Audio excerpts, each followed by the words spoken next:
Live এমসিকিউর পক্ষ থেকে সকলকে আন্তরিক শুভেচ্ছা। ৪৯তম স্পেশাল শিক্ষা বিসিএস এর খাদ্য ও পুষ্টি বিজ্ঞান বিষয় ক্লাসে আপনাদের স্বাগতম জানাচ্ছি আমি প্রবল কুমার মণ্ডল। আজকের আলোচনার মূল বিষয় হবে কমিউনিটি নিউট্রিশন অ্যাসেসমেন্ট এবং নিউট্রিশন এডুকেশন। এই লেকচারের মাধ্যমে আমরা নিউট্রিশন অ্যাসেসমেন্টের সংজ্ঞা, বিভিন্ন ধাপ, উদ্দেশ্য এবং নিউট্রিশন অ্যাসেসমেন্টের বিভিন্ন প্রকারভেদ সম্পর্কে আলোচনা করব। এছাড়াও আমরা নিউট্রিশন এডুকেশন, পুষ্টি শিক্ষার গুরুত্ব এবং পুষ্টি শিক্ষার বিভিন্ন মেথড সম্পর্কে আলোচনা করব। আশা করি এই ক্লাসের মাধ্যমে আমাদের জ্ঞান আরও সমৃদ্ধ হবে এবং বিষয়গুলো সহজভাবে বোঝা যাবে। আমরা শুরুতে আলোচনা করব নিউট্রিশন অ্যাসেসমেন্ট সংজ্ঞা নিয়ে। নিউট্রিশন অ্যাসেসমেন্ট হলো একটি সিস্টেমেটিক কম্প্রিহেন্সিভ প্রক্রিয়া, যার মাধ্যমে একটি নির্দিষ্ট জনগোষ্ঠীর মধ্যে পুষ্টির অবস্থা, খাদ্য বা স্বাস্থ্যগত সমস্যা ও ঝুঁকির কারণ চিহ্নিত করা হয় এবং সেগুলোর সমাধানের জন্য কার্যকর হস্তক্ষেপ পরিকল্পনা করা হয়। নিউট্রিশনাল অ্যাসেসমেন্টের কিছু বৈশিষ্ট্য আছে। এর একটা বৈশিষ্ট্য হচ্ছে নিউট্রিশনাল অ্যাসেসমেন্ট একটি সিস্টেমেটিক প্রসেস। এটি কোনো এককালীন কাজ নয়, বরং ধাপে ধাপে সংগঠিত ও বৈজ্ঞানিকভাবে পরিচালিত একটি প্রক্রিয়া। এই প্রক্রিয়ায় উদ্দেশ্য নির্ধারণ, তথ্য সংগ্রহ, বিশ্লেষণ, সুপারিশ তৈরি ও বাস্তবায়নের মতো বিষয়গুলো অন্তর্ভুক্ত থাকে। আরেকটা বৈশিষ্ট্য হচ্ছে সামগ্রিকতা। মূল্যায়নে কেবলমাত্র খাদ্য গ্রহণ নয়, বরং খাদ্য গ্রহণের ফলে যে হেলথ আউটকাম আসছে এটাও অ্যাড করতে হবে। বেনিফিশিয়ারিদের সামাজিক অর্থনৈতিক প্রেক্ষাপট বিবেচনায় নিতে হবে এবং তাদের ধর্ম, সাংস্কৃতিক অভ্যাস, এই বিষয়গুলো অবশ্যই বিবেচনায় নিতে হবে। নিউট্রিশন অ্যাসেসমেন্ট হবে একটি নির্দিষ্ট জনগোষ্ঠীকে টার্গেট করে। হতে পারে গ্রামের মানুষ অথবা শহরের মানুষ অথবা গর্ভবতী মা অথবা শিশু, এভাবে একটা নির্দিষ্ট জনগোষ্ঠীকে টার্গেট করেই আমাদের অ্যাসেসমেন্টটা পরিচালনা করতে হবে। কারণ হচ্ছে প্রত্যেকটা কমিউনিটির যে পুষ্টির চাহিদা আর সমস্যা এটা আলাদা হয়। তাই নিউট্রিশনাল অ্যাসেসমেন্ট পরিচালনা করতে গেলে আমাদের জনগোষ্ঠী নির্দিষ্ট করতে হবে। একটি বৈশিষ্ট্য হচ্ছে তথ্যভিত্তিক বিশ্লেষণ।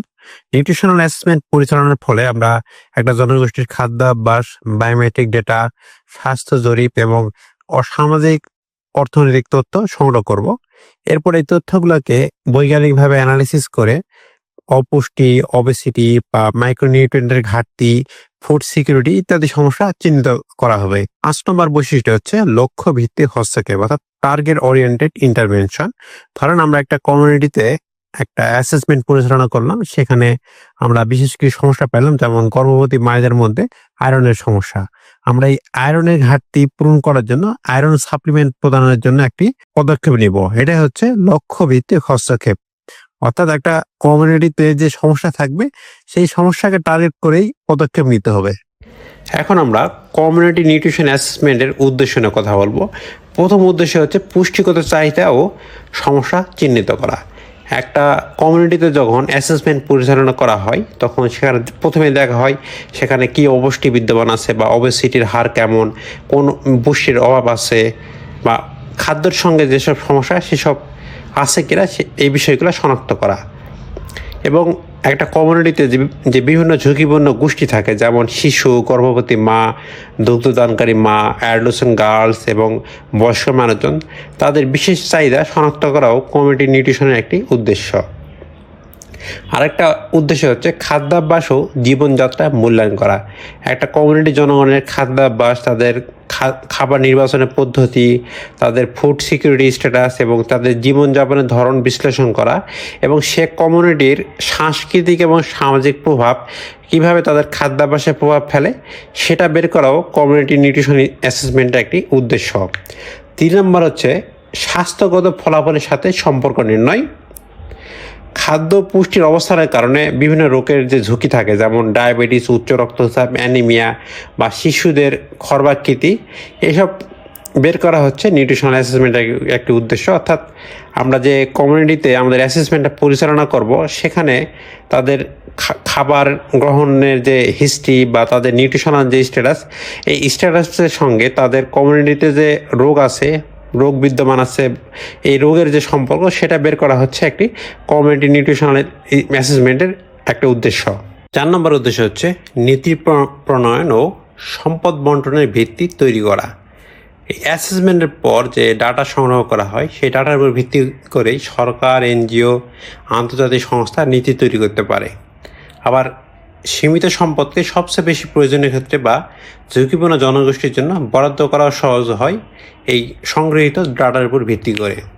অর্থাৎ যদি দুইটা জনগোষ্ঠীর উপর অ্যাসেসমেন্ট করা হয়, একটা জনগোষ্ঠীতে অপুষ্টির হার তুলনামূলক কম আর একটাতে বেশি, তখন সীমিত সম্পদকে ব্যবহার করার জন্য যে জনগোষ্ঠীতে অপুষ্টি বেশি সেই জনগোষ্ঠীতেই ইউজ করা হয়।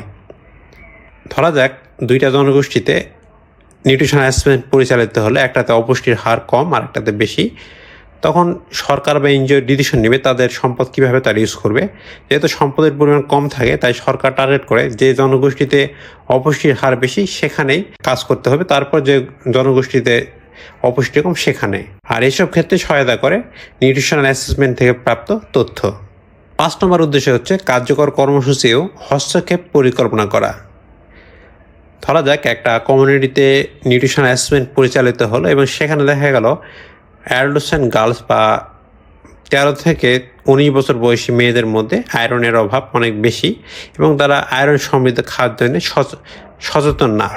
তখন সরকার বা বিভিন্ন এনজিও পদক্ষেপ গ্রহণ করবে কিভাবে তাদেরকে আয়রন স্ট্যাটাস বৃদ্ধি করা যায়, কীভাবে রক্তশূন্যতা দূর করা যায়।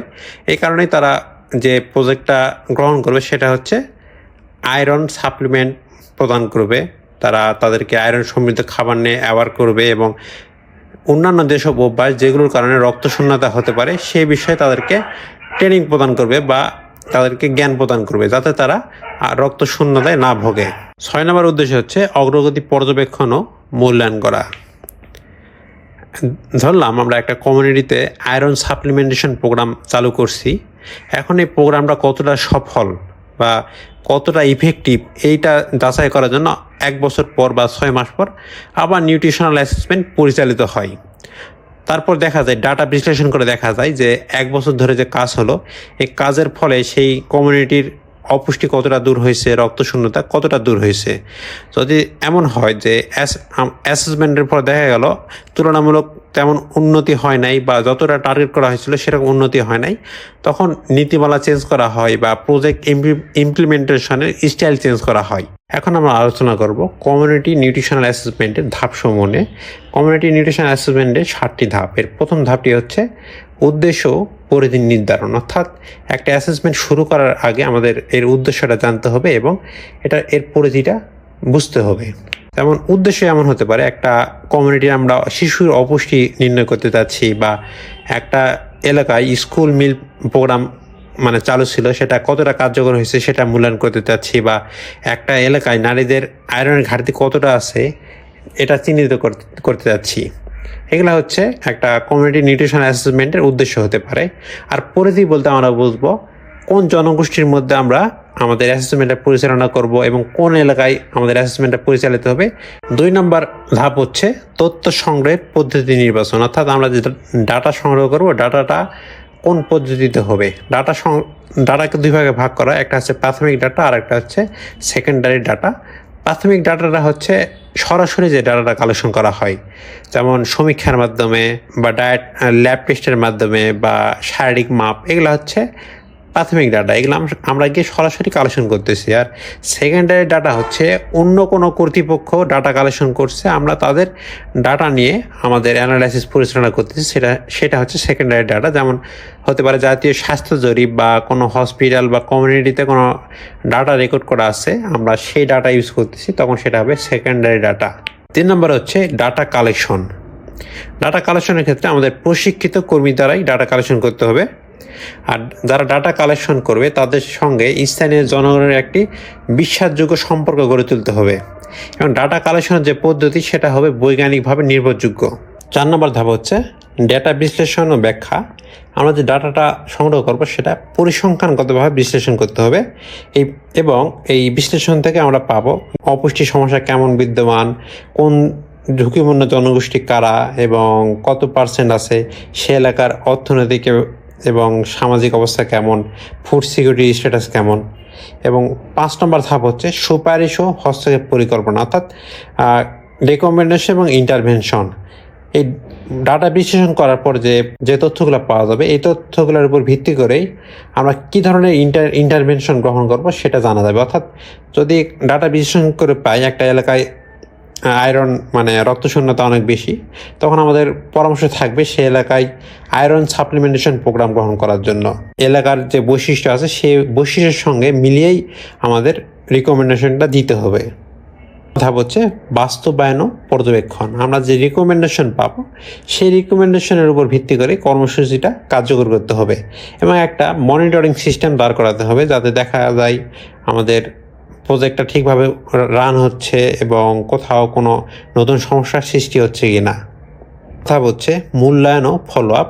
প্রোগ্রাম কতটা সফল হয়েছে তা মূল্যায়ন করতে হবে এবং প্রয়োজন হলে আমাদের যে ডিসিশন বা আমাদের রুট ম্যাপ সেটা পরিবর্তন করা যেতে পারে এবং নতুন কৌশল গ্রহণ করা যেতে পারে যাতে প্রোগ্রামটা আরও ইফেক্টিভ হয় এবং মানুষের আরও বেশি উপকারে আসে। এই পর্যায়ে আমরা আলোচনা করব কমিউনিটি নিউট্রিশনাল অ্যাসেসমেন্টের পদ্ধতি নিয়ে। পুষ্টিবিজ্ঞানের একটা মৌলিক নীতি হলো কোনো একক পরীক্ষা কখনোই একজন ব্যক্তি বা গোষ্ঠীর পুষ্টিগত অবস্থা সঠিকভাবে মূল্যায়ন করতে সক্ষম নয়, কারণ পুষ্টি হলো একটি বহুমাত্রিক ধারণা যেখানে খাদ্য গ্রহণ, শারীরিক বৃদ্ধি, শারীরবৃত্তীয় কার্যকলাপ এবং স্বাস্থ্যগত পরিণতি সবই একে অপরের সাথে সম্পর্কিত। তাই একটি সামগ্রিক পদ্ধতি দরকার যেখানে বিভিন্ন উৎস থেকে তথ্য সংগ্রহ ও বিশ্লেষণ করা হবে। এই প্রয়োজন থেকে গড়ে উঠেছে ABCD ফ্রেমওয়ার্ক। অর্থাৎ এ মানে অ্যানথ্রোপোমেট্রি, বি হচ্ছে বায়োকেমিক্যাল অ্যাসেসমেন্ট, সি হচ্ছে ক্লিনিক্যাল অ্যাসেসমেন্ট আর ডি হচ্ছে ডায়েটারি অ্যাসেসমেন্ট। এখন আলোচনা করব কেন বহুমুখী পদ্ধতি দরকার। একক পদ্ধতির সীমাবদ্ধতা আছে।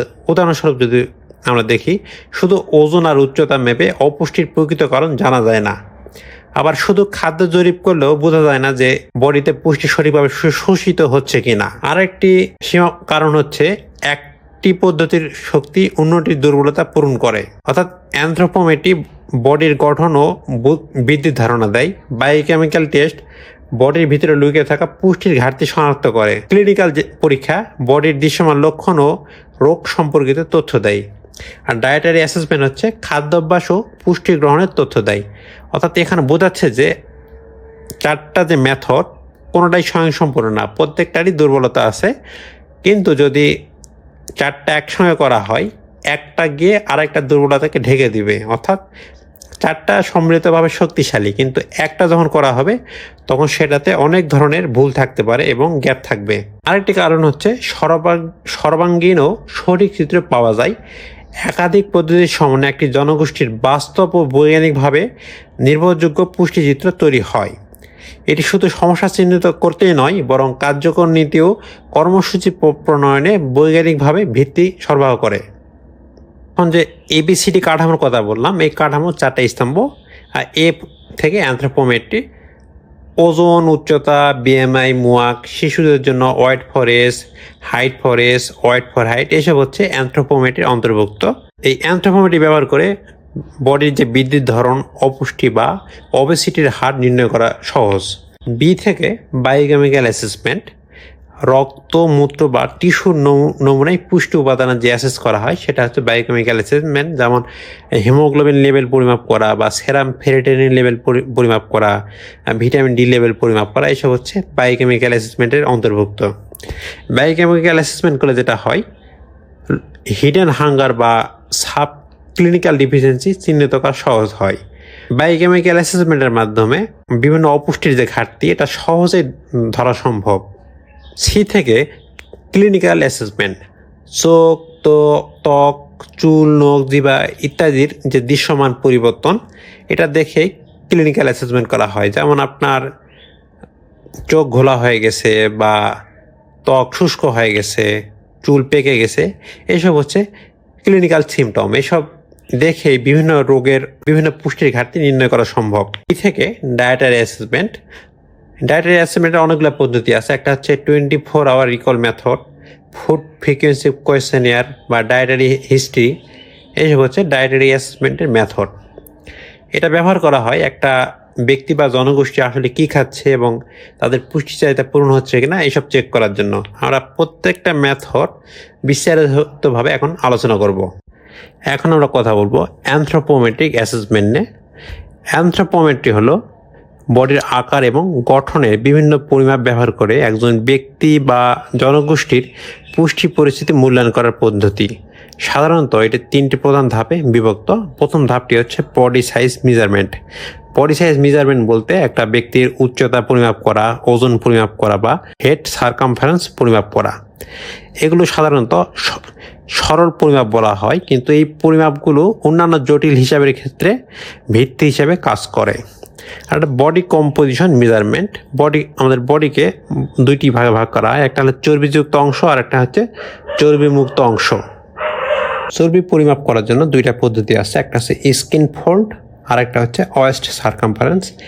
স্কিন ফোল্ড থিকনেস দিয়ে আমরা বাইসেপ, ট্রাইসেপ বা স্ক্যাপুলার যে এলাকা আছে সেখানে চর্বি পরিমাপ করা হয়, আর ওয়েস্ট সারকামফারেন্স দিয়ে পেটে জমে থাকা চর্বির পরিমাপ করা হয়।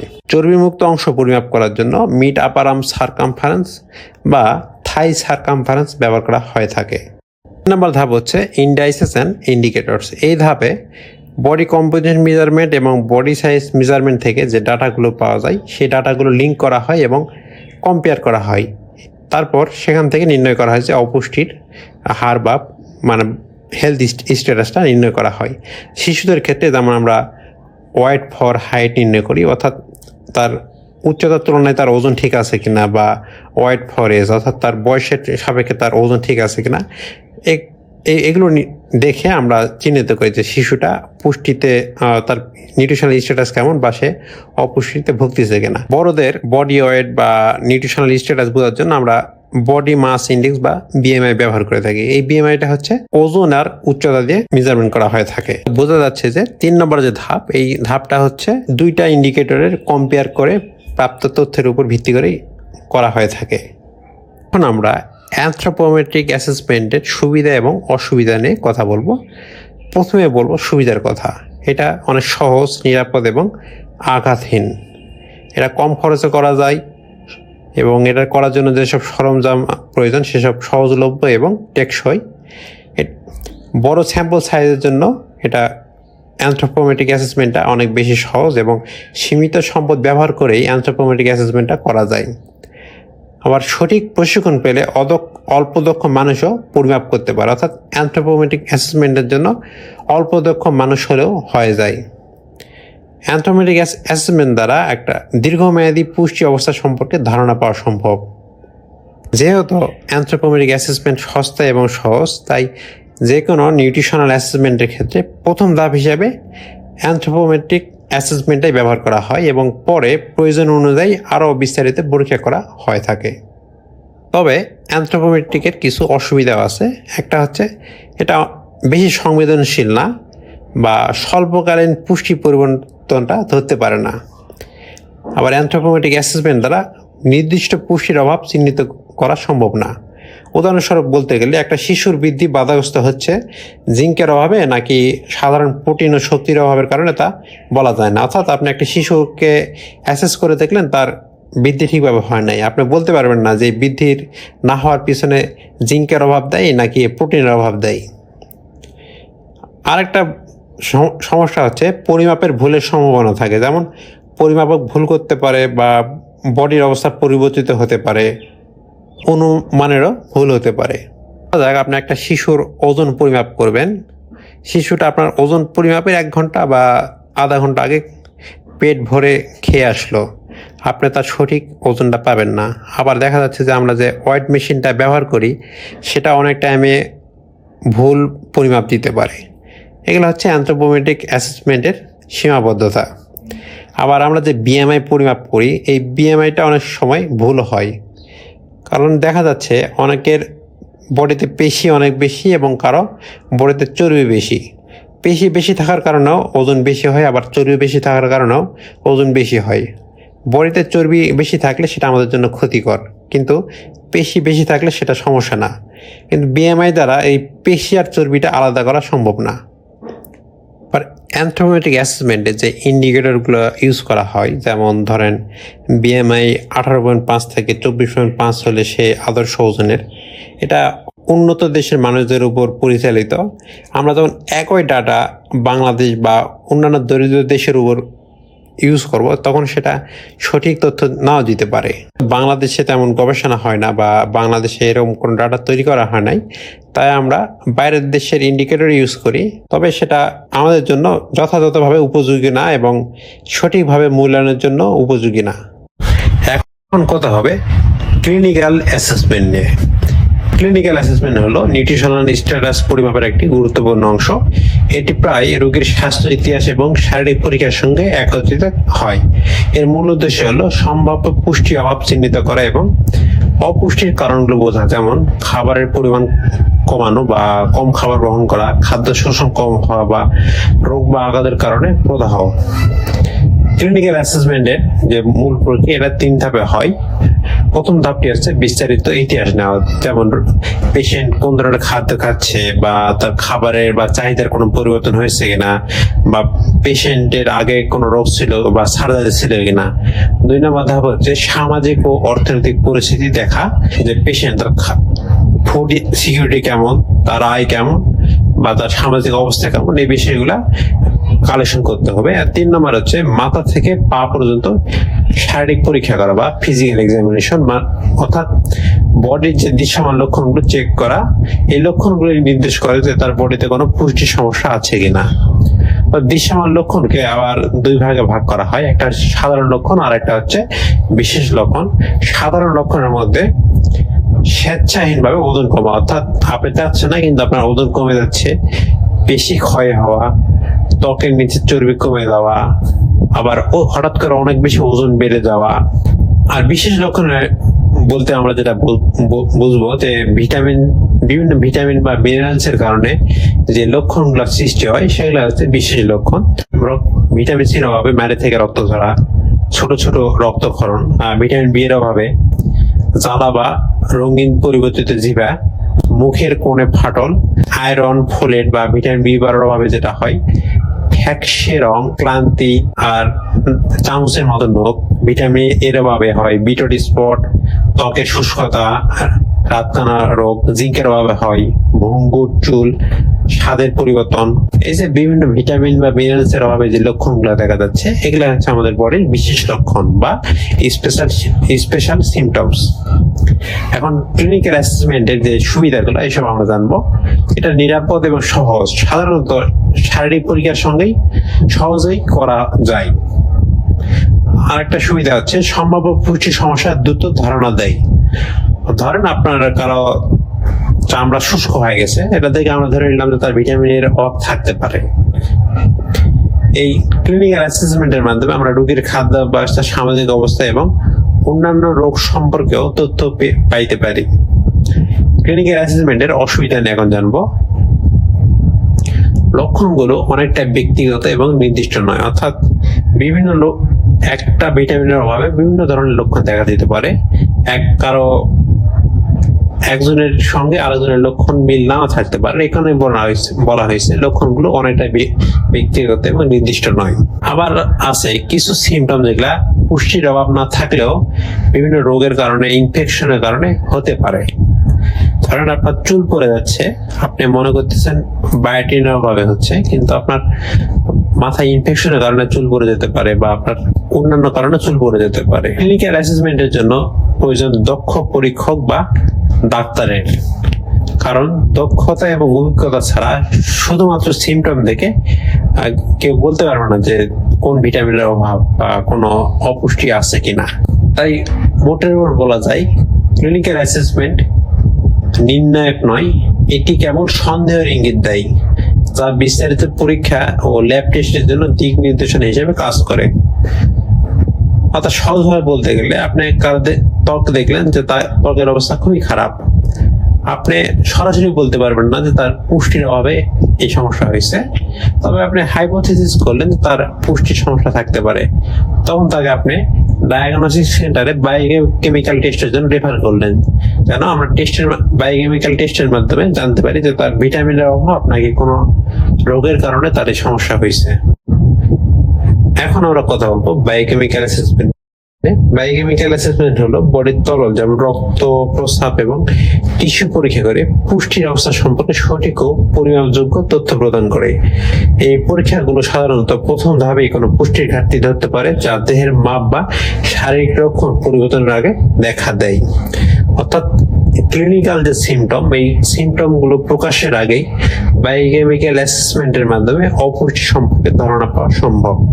বায়োকেমিক্যাল অ্যাসেসমেন্টকে দুই ভাগে ভাগ করা হয়, একটা হচ্ছে স্ট্যাটিক বা ডিরেক্ট, আর একটা হচ্ছে ফাংশনাল বা ইনডিরেক্ট।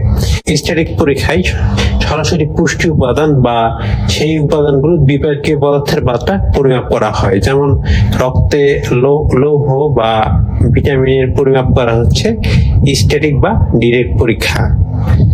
অথবা এমন হতে পারে ভিটামিন মেটাবোলাইজ করলে যে উপাদানগুলো পাওয়া যায় সেসবও স্ট্যাটিক পরীক্ষার মাধ্যমে পরিমাপ করা হয়ে থাকে। আর ফাংশনাল পরীক্ষা স্ট্যাটিক পরীক্ষা থেকে আলাদা। ফাংশনাল পরীক্ষায় পুষ্টি উপাদান পরিমাপ করা হয় না, বরং সেই পুষ্টি উপাদানের উপর নির্ভরশীল শারীরিক প্রক্রিয়া বা কার্যকারিতা মূল্যায়ন করা হয়। ধরা যাক আমাদের বডির কোনো একটা ফাংশন কোনো একটি ভিটামিনের উপর নির্ভরশীল, ফাংশনাল টেস্টে সেই ফাংশনটাই চেক করা হয় সেটা কতটা অ্যাক্টিভ আছে, কতটা কার্যকর। ধরা যাক আমাদের যে হ্যান্ড গ্রিপের শক্তি এটা প্রোটিনের অবস্থার উপর নির্ভরশীল। যদি প্রোটিন বেশি থাকে তাহলে আমাদের হ্যান্ড গ্রিপের শক্তি বেশি থাকে, আর প্রোটিন কম হলে হ্যান্ড গ্রিপের শক্তিও কম হয়। এই ফাংশনাল টেস্টে হ্যান্ড গ্রিপের শক্তি পরীক্ষা করে নির্ণয় করা হয় যে প্রোটিনের অবস্থাটা কেমন। যদি হ্যান্ড গ্রিপের শক্তি কম হয় তখন ধরে না হয় প্রোটিনের স্ট্যাটাস খারাপ। বায়োকেমিক্যাল অ্যাসেসমেন্টের জন্য একাধিক বায়োমার্কার ব্যবহার করতে হয় যাতে পুষ্টির অবস্থা সম্পর্কে পূর্ণাঙ্গ ধারণা পাওয়া যায়, কারণ কোন একক পরীক্ষা একাই চূড়ান্ত তথ্য দেয় না। উদাহরণ হিসেবে বলা যায় প্রোটিনের অবস্থা নির্ণয়। প্রোটিনের অবস্থা মূল্যায়ন করা খুবই জটিল। সাধারণত প্রোটিনের অবস্থা নির্ণয়ের জন্য যে বায়োমার্কার ব্যবহার করা হয় সেসব হচ্ছে অ্যালবুমিন, পি অ্যালবুমিন এবং নাইট্রোজেন ব্যালেন্স। অ্যালবুমিন রক্তে সবচেয়ে প্রচলিত প্রোটিন, কিন্তু অ্যালবুমিনের হাফ লাইফ 14 থেকে 20 দিন, তাই পুষ্টি পরিবর্তনের প্রতি ধীর প্রতিক্রিয়া দেখায়। এটি দীর্ঘমেয়াদী পুষ্টির অবস্থার ভালো সূচক। অর্থাৎ আপনার যদি প্রোটিনের অবস্থা হঠাৎ করে কমে যায় আপনি অ্যালবুমিন টেস্টের মাধ্যমে নির্ণয় করতে পারবেন না, কারণ অ্যালবুমিনের হাফ লাইফটা 14 থেকে 20 দিন, আর প্রি অ্যালবুমিনের হাফ লাইফ হচ্ছে 2 থেকে 3 দিন। অর্থাৎ এটি হঠাৎ পরিবর্তনের প্রতি সংবেদনশীল। এখানে বোঝাচ্ছে যে আপনি অ্যালবুমিন দিয়ে আপনার হঠাৎ যদি বডির প্রোটিনের পরিবর্তন হয়ে যায় সেটা নির্ণয় করতে পারবেন না, কিন্তু প্রি অ্যালবুমিনের হাফ লাইফ কম হওয়ার কারণে আপনি প্রোটিনের হঠাৎ পরিবর্তনটা সহজে ধরতে পারবেন। আরেকটা হচ্ছে নাইট্রোজেন ব্যালেন্স। নাইট্রোজেন গ্রহণ বনাম নিঃসরণের তুলনা করে বডির প্রোটিন কতটা জমা আছে বা কতটা ভাঙছে এটা বোঝা যায়। বডিতে আয়রনের স্ট্যাটাস পরিমাপের জন্য একাধিক বায়োমার্কার ব্যবহার করা হয়, যেমন সেরাম ফেরিটিন, ট্রান্সফেরিন, হিমোগ্লোবিন এবং হেমাটোক্রিট। সেরাম ফেরিটিন প্রাথমিক লোহের ঘাটতি সবচেয়ে সংবেদনশীল সূচক হচ্ছে সেরাম ফেরিটিন, কারণ এটি বডির মোট আয়রনের যে স্ট্যাটাস সেটা প্রতিফলন করে। আরেকটা হচ্ছে ট্রান্সফেরিন, এটা হচ্ছে আয়রন পরিমাণের প্রোটিন। ট্রান্সফেরিন যদি কম থাকে তাহলে বুঝতে হবে বডিতে প্রোটিনের ঘাটতি অথবা আয়রনের ঘাটতি আছে। হচ্ছে হিমোগ্লোবিন ও হেমাটোক্রিট, এটা সম্পূর্ণ রক্তের হিসাবের অংশ, কিন্তু হিমোগ্লোবিন পরিবর্তন অনেক দেরিতে হয়। আয়রনের অভাব বোঝার জন্য সবচেয়ে বেশি কার্যকর মেথড হচ্ছে সেরাম ফেরিটিন এবং ট্রান্সফেরিন। এটা স্বল্প সময়ের মধ্যেই আয়রনের স্ট্যাটাস পরিবর্তনের রেজাল্ট দেয়, কিন্তু হিমোগ্লোবিনের দ্বারা দীর্ঘমেয়াদী আয়রনের অভাব বোঝা যায়। এছাড়াও বিভিন্ন ভিটামিন এবং মিনারেলসের জন্য বিভিন্ন মার্কার আছে, যেমন ভিটামিন এর জন্য রক্তে রেটিনলের মাত্রা মাপা হয়, আর ভিটামিন ডি এর জন্য মাপা হয় 25 হাইড্রক্সি ভিটামিন ডি। এখন আমরা জানবো বায়োকেমিক্যাল অ্যাসেসমেন্টের সুবিধা। বায়োকেমিক্যাল অ্যাসেসমেন্টের দ্বারা পুষ্টির ঘাটতি আগে থেকে ধরা যায়, এমনকি শারীরিক লক্ষণ বা ওজন পরিবর্তনের আগেই। অর্থাৎ বোঝাচ্ছে আমাদের বডিতে বিভিন্ন পরিবর্তন আসার আগেই বায়োকেমিক্যাল অ্যাসেসমেন্টের দ্বারা আমরা পুষ্টির ঘাটতিটা আইডেন্টিফাই করতে পারবো। কথা বলবো বায়োকেমিক্যাল অ্যাসেসমেন্টের সুবিধা নেই। প্রথমে বলবো এটি পুষ্টির ঘাটতির আগে থেকে ধরতে পারে। এটি পুষ্টির ঘাটতি আগে থেকে ধরতে পারে, এমনকি শারীরিক লক্ষণ বা ওজন পরিবর্তনের আগেই। অর্থাৎ এখানে বোঝাচ্ছে বডিতে কোনো লক্ষণ আসার আগেই বায়োকেমিক্যাল অ্যাসেসমেন্টের দ্বারা আমরা অপুষ্টি আইডেন্টিফাই করতে পারবো। 2 নম্বর হচ্ছে পুষ্টি উপাদান বা তার বিপাকের সঠিক মাত্রা সরাসরি পরিমাপ করা যায়। 3 নম্বর হচ্ছে সঠিক মার্কার ব্যবহার করলে হঠাৎ বা দীর্ঘমেয়াদী পরিবর্তন সহজে দেখা যায়। 4 নম্বর সুবিধা হচ্ছে বডির কার্যকারিতা বোঝার জন্য ফাংশনাল টেস্টও ব্যবহার করা যায়, যেমন প্রোটিন বা ভিটামিন কাজ করছে কিনা। বায়োকেমিক্যাল অ্যাসেসমেন্ট বৈজ্ঞানিকভাবে নির্ভরযোগ্য ও তথ্যভিত্তিক চিকিৎসা বা গবেষণার জন্য বেশি উপযুক্ত। বায়োকেমিক্যাল অ্যাসেসমেন্ট দ্বারা বিশেষ পুষ্টি উপাদানের ঘাটতি নির্ধারণ করা যায়, যেমন লৌহ, vitamin A, vitamin D, protein ইত্যাদি নির্ণয় করা সম্ভব। অর্থাৎ কোন স্পেসিফিক পুষ্টির উপাদানের যে ঘাটতি সেটা নির্ণয় করার জন্য বায়োকেমিক্যাল অ্যাসেসমেন্ট মেথড বেশি ব্যবহার হয়ে থাকে। বায়োকেমিক্যাল অ্যাসেসমেন্টের অসুবিধা কি কি? প্রথমত, এটা হচ্ছে খরচবহুল এবং সময় সাপেক্ষ। এই পরীক্ষা করতে অনেক সময় লাগে, ল্যাবরেটরি সেটআপ প্রয়োজন হয়, বিশেষ যন্ত্রপাতির প্রয়োজন হয়। এছাড়া পরীক্ষা ব্যয়বহুল, যা অনেক সময় জনসংখ্যার পর্যায়ে ব্যবহার করা কঠিন করে তোলে। 2 নম্বর অসুবিধা হচ্ছে বিশেষজ্ঞের প্রয়োজন। নমুনা সংগ্রহ, সংরক্ষণ এবং ফলাফল বিশ্লেষণের জন্য প্রশিক্ষিত কর্মীর প্রয়োজন। আমাদের যে ডায়াগনস্টিক সেন্টার আছে সেখানে যারা কাজ করে সবাই দক্ষ হয় বা অনেকদিন পড়ালেখা করে এসব কাজ করতে আসে, এই কারণে বলা হচ্ছে যে বিশেষজ্ঞের প্রয়োজন। 3 নম্বর হচ্ছে ফলাফলের উপর পুষ্টির বাইরে থাকা কারণের প্রভাব। এখানে বোঝাতে চাওয়া হয়েছে বডিতে যদি ইনফ্লামেশন হয় বা ইনফেকশন হয়, আমাদের যে বিভিন্ন নিউট্রিয়েন্ট আছে এগুলা কম বেশি হতে পারে। যেমন আর বডিতে যদি ইনফেকশন হয় তার প্রোটিনের মাত্রা, যেমন ফেরিটিন বেড়ে যাবে এবং অ্যালবুমিন আর অ্যালবুমিন কমে যাবে। আবার লিভার বা কিডনি রোগেও প্রোটিনের উৎপাদন বা নিঃসরণের প্রভাব ফেলে, ফলে পুষ্টি ঘাটতির মূল্যায়নে বিভ্রান্তি তৈরি হতে পারে। দেখা গেল যে তার ইনফেকশনের কারণে তার ফেরিটিনের মাত্রাটা বেশি, আমরা ফেরিটিন টেস্ট করালাম এবং দেখলাম যে যেহেতু তার ফেরিটিন বেশি, আমরা ধরে নিতে পারি তার বডিতে প্রোটিন অনেক বেশি আছে, কিন্তু এটা আমাদেরকে বিভ্রান্তিতে ফেলে দিবে, কারণ সে তার বডিতে ইনফেকশনের কারণে ফেরিটিন বেশি, প্রোটিন খাওয়ার কারণে না। কেমিক্যাল অ্যাসেসমেন্টের উপর হাইড্রেশনের একটা প্রভাব আছে। যদি বডিতে পানির মাত্রা কম থাকে তখন যে বিভিন্ন মার্কার আছে এটা কম বেশি হতে পারে। আরেকটা অসুবিধা হচ্ছে একটি মার্কার সবসময় নির্ভরযোগ্য না। যেমন অ্যালবুমিন দীর্ঘমেয়াদী পর্যবেক্ষণের জন্য ভালো, কিন্তু স্বল্পমেয়াদী পরিবর্তনের জন্য সংবেদনশীল না। তেমনি প্রি অ্যালবুমিন সংক্ষিপ্ত সময়ের জন্য কার্যকর। আরেকটা অসুবিধা হচ্ছে প্রযুক্তিগত এবং লজিস্টিক চ্যালেঞ্জ। বায়োকেমিক্যাল টেস্টের জন্য রেফ্রিজারেশনের প্রয়োজন হয় এবং স্পেশাল পরিবহন ও সংরক্ষণ ব্যবস্থার প্রয়োজন হয়। আবার নির্দিষ্ট সময়ে যদি পরীক্ষা না করা হয় তাহলে ফলাফলে ভ্রান্তিও আসে। আরেকটা অসুবিধা হচ্ছে সংশ্লিষ্ট রোগ বা ঔষধের প্রভাব। আমরা অনেক ঔষধ গ্রহণ করি যেগুলোর কারণে পুষ্টির মার্কার চেঞ্জ হতে পারে, আবার বডিতে অনেক রোগের কারণেও পুষ্টির মার্কার পরিবর্তন হয়, ফলে অপুষ্টি আইডেন্টিফাই করা কঠিন হয়ে দাঁড়ায়। এখন আমরা ডায়েটারি অ্যাসেসমেন্টের কথা বলবো। ডায়েটারি অ্যাসেসমেন্ট হলো পুষ্টি মূল্যায়নের একটি প্রক্রিয়া যার মাধ্যমে একজন ব্যক্তির বা জনসংখ্যার খাদ্য অভ্যাস, খাবারের ধরন, পরিমাণ, খাবারের ফ্রিকোয়েন্সি এবং পুষ্টিগুণ সম্পর্কে তথ্য সংগ্রহ করা ও বিশ্লেষণ করা হয়। ডায়েটারি অ্যাসেসমেন্টের লক্ষ্য হলো খাবারের মাধ্যমে প্রাপ্ত পুষ্টি, সম্ভাব্য ঘাটতি বা অতিরিক্ততা এবং খাদ্যাভ্যাসের প্যাটার্ন বোঝা। সহজভাবে বলতে গেলে মানুষ কি খাচ্ছে, কত খাচ্ছে এবং কতটা পুষ্টি পাচ্ছে তা যাচাই করা হচ্ছে ডায়েটারি অ্যাসেসমেন্ট। ডায়েটারি অ্যাসেসমেন্টকে 2 ভাগে ভাগ করা হয়, একটা রেট্রোস্পেকটিভ আর একটা হচ্ছে প্রসপেকটিভ। রেট্রোস্পেকটিভ বা পূর্ব স্মৃতিভিত্তিক পদ্ধতি, অর্থাৎ এই পদ্ধতিতে অতীতের খাদ্যাভ্যাস জানা যায়, মানুষকে স্মৃতি থেকে তার খাওয়া দাওয়া বা খাবারের ধরন ও পরিমাণ সম্পর্কে জিজ্ঞাসা করা হয়। রেট্রোস্পেকটিভ মেথডের বৈশিষ্ট্য হলো অতীতকালের খাবারের তথ্য সংরক্ষণ করা হয়, সাধারণত সাক্ষাৎকার বা প্রশ্নপত্রের মাধ্যমে তথ্য নেওয়া হয়, দ্রুত ও কম খরচে করা যায়। তবে এর সমস্যা হচ্ছে স্মৃতি ভ্রান্তি বা ভুলের সম্ভাবনা থাকে। অর্থাৎ আপনি একটা যখন জরিপে যাবেন, একটা প্রশ্নপত্র তৈরি করে নিয়ে যাবেন, কোয়েশ্চেনিয়ার তৈরি করে নিয়ে যাবেন এবং সেখান থেকে জিজ্ঞাসা করবেন যে আপনি গতকাল সকালে কি খাইছেন, দুপুরে কি খাইছেন, রাতে কি খাইছেন, এই বিষয়টা জিজ্ঞাসা করা হয়। কিন্তু যেহেতু আগের দিনের কথা জিজ্ঞাসা করা হয়, তার অনেক কিছু ভুলে যাওয়ার চান্স থাকে। এই জন্য বলা হয়েছে তার মেমোরি লস বা স্মৃতি ভ্রান্তির সম্ভাবনা থাকে।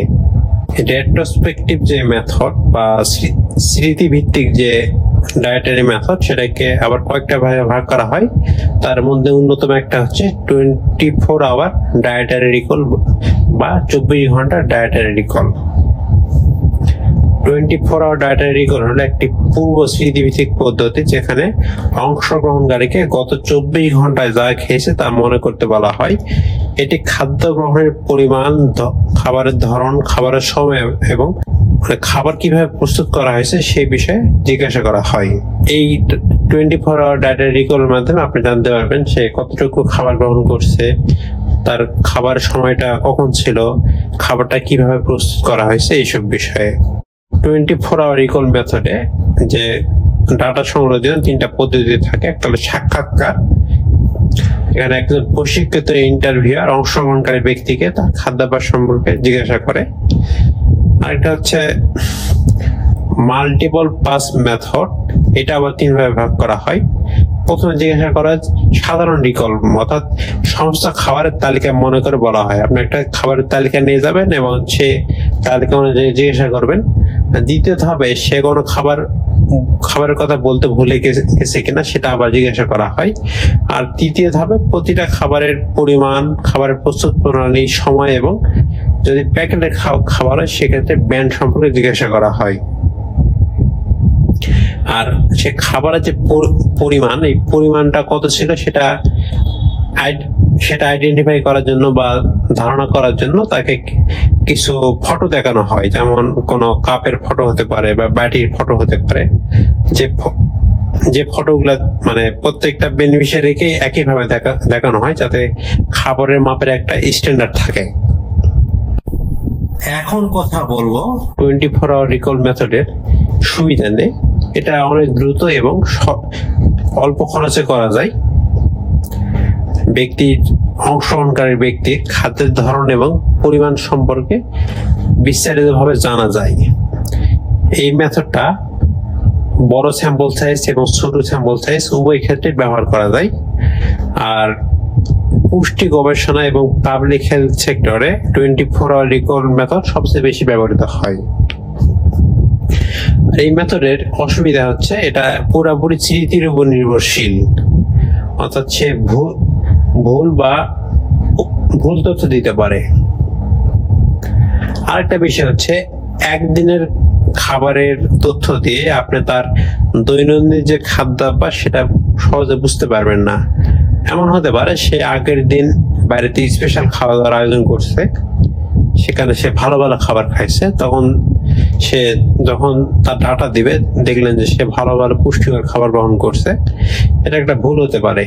আবার এমন হতে পারে কেউ আগের দিন ইচ্ছা করে কম খাবার গ্রহণ করছে, যদি তার ডাটা নেন তখন মনে হবে সে হয়তো বা রেগুলারই কম খাদ্য গ্রহণ করে, তখন মনে হতে পারে সে মানে অপুষ্টিতে ভুগছে, একটা বিভ্রান্তি তৈরি হতে পারে।